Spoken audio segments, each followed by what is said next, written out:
제가 국어 수업을 하면서 가장 많이 요즘에 받는 질문 중에 하나가요. 문학 공부를 어떻게 해야 되는지 잘 모르겠어요. 문학에서는 도대체 무슨 말을 하는 건지 모르겠어요. 저는 주인공처럼 그렇게 감정이 느껴지지는 않는데요. 이런 말들을 사실 학생들한테 가장 많이 듣습니다. 어머님께서도 역시 아이의 공부를 조금 봐주신다라면 이런 이야기를 정말 많이 들을 겁니다. 그래서 제가 이 부분을 가만히 생각을 해보니까 이게 이유가 있더라고요. 제가 하나의 예를 들어 보겠습니다. 한번 어머니께서도 과거에 공부하셨던 기억을 떠올려 보시면 좋을 것 같습니다.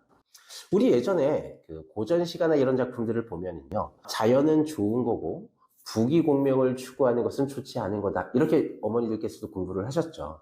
그런데 요즘 아이들은요, 부귀공명을 추구하는 게 왜 나쁜 거예요? 왜 자연이 더 좋은 거고, 이렇게 생각한다라는 거죠. 시대의 흐름에 따라서 관점의 변화가 오는 것이 사실입니다. 그러다 보니까 아이들에게 그러한 배경 지식을 전부 다 충분히 설명해 주지 못하다 보면 아이들이 그것에서 충분히 이해가 되지 않는 현상이 발생되는 겁니다. 자, 그러면 이런 부분의 문제를 어떻게 하면 해결할 수 있을까요? 제가 지금부터 그 부분의 문제를 정말 쉽게 해결할 수 있는 방법을 설명을 드리도록 하겠습니다. 1995년부터 시작된 수능, 그리고 2024년까지 수능에서 고전시가가 됐든 현대시가 됐든 고전소설, 현대소설이 됐든 어느 것을 막론하고 시험에 나왔던 게 딱 두 문제라는 거 혹시 알고 계십니까? 두 문제요? 지금 이런 느낌이실 거예요. 말도 안 돼. 지금 시 하나에도 보통 네다섯 문제인데 무슨 두 문제요? 이렇게 생각하실 겁니다. 한번 오늘 어머니께서 시간이 되신다면 기출문제를 다운로드를 받으셔서 한번 보십시오. 제가 이야기하는 게 맞을 겁니다. 모든 문학은요, 시가 됐든 소설이 됐든 인간이 가지고 있는 보편적 정서를 이야기하는 겁니다.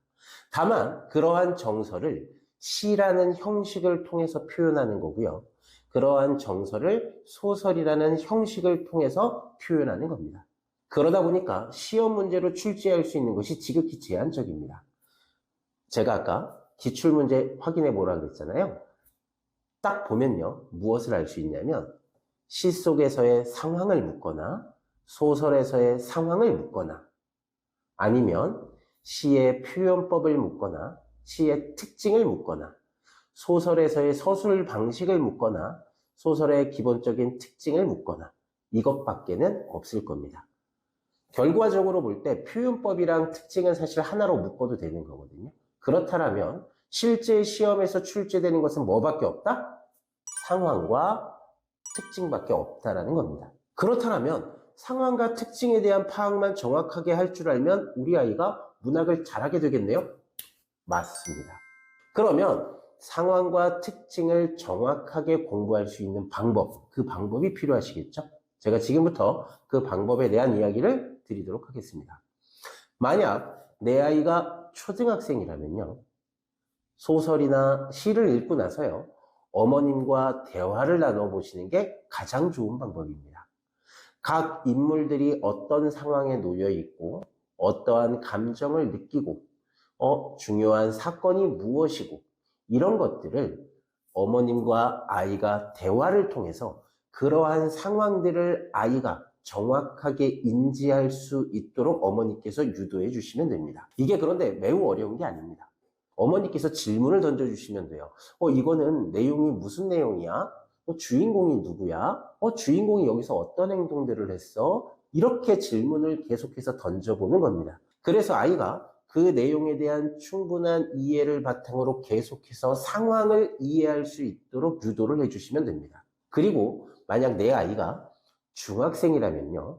그리고 여기서 한 번 더 이야기를 드리면 중학생임에도 불구하고 상황에 대한 이해를 할 수 있는 아이가 있고요. 그렇지 못한 아이가 있습니다. 만약 중학생임에도 불구하고 상황에 대한 이해를 잘 못한다라고 하면요. 지금도 늦지 않았으니까 어머니께서 아이랑 대화를 하는 것을 적극 추천드립니다. 그런데 중학생인 내 아이가 책을 읽고 소설이나 시를 읽고 대화를 하려고 하면 잘할까요? 잘 안 하려고 하겠죠? 그럴 때에는 어떻게 하시는 게 좋냐면요. 중학생인 아이는 내용을 한번 정리해 보는 것을 적극 권장해 드립니다. 이 소설의 내용이 무엇이고 중요한 사건은 무엇이 있었고 각 인물이 가지는 성격은 어떻고 이런 것들을 정리해보면 훨씬 도움이 됩니다. 그리고 나서 그게 어느 정도 되고 나면요. 그 다음에 표현법이나 특징들은 서점에 가시면 문학 개념어 사전이라는 것이 있습니다. 그러면 그 책에는요. 문학을 공부하는 데 있어서 가장 중요한 문학의 특징이라든가 다양한 표현법에 대한 사례 이런 것들이 다 담겨져 있습니다. 그 책을 통해서 하루에 한 장 정도씩이요. 하루에 한 장 정도씩만 꾸준하게 공부를 해나가잖아요. 그러면 문학에 대한 개념이나 특징에 대한 많은 지식을 얻을 수가 있습니다. 그렇게 되면 결과적으로 상황과 소설이나 시의 기본적인 특징과 서술 방식, 표현법 이런 부분들을 다 알게 됩니다. 그리고 그러한 지식을 바탕으로 수능에서 역시 좋은 성적을 받을 수 있게 되는 것입니다. 자, 제가 지금까지 우리 아이가 어려워하는 문학 어떻게 하면 해결할 수 있는지에 대한 설명을 드렸는데요. 꼭 오늘 댁에 가시게 되면 이 부분과 관련하여 이야기를 나누고 함께 해결해 가면 많은 도움이 될 것이라고 확신합니다. 제가 지금까지 이야기 드린 것을 요약해서 아주 짧게 다시 한번 이야기를 드리도록 하겠습니다. 우리 아이가 어려워하는 문학, 그 문학의 핵심은 무엇에 있다? 바로 상황과 그 시나 소설이 갖는 특징과 표현법을 이해하는 데 있다. 초등학생은 어떻게 하면 된다? 시나 소설을 읽고 어머님과 많은 대화를 통해서 그 시나 소설을 깊이 있게 이해할 수 있도록 많은 상황에 대한 대화를 나눠주시면 됩니다. 자, 중학생 같은 경우에는요, 상황에 대한 이해가 조금 부족한 아이들 같은 경우에는 책이나 소설이나 시를 읽고 나서 간단하게 내용을 정리해보는 습관을 갖도록 하시는 게 좋습니다. 소설 같은 경우는 각 인물의 특징이라든가 중요한 사건들을 중심으로 해서 내용을 정리하도록 유도해 주시고요. 시 같은 경우에는 상황에 대해서 정리를 스스로 할 수 있도록 유도를 해주시면 될 것 같습니다.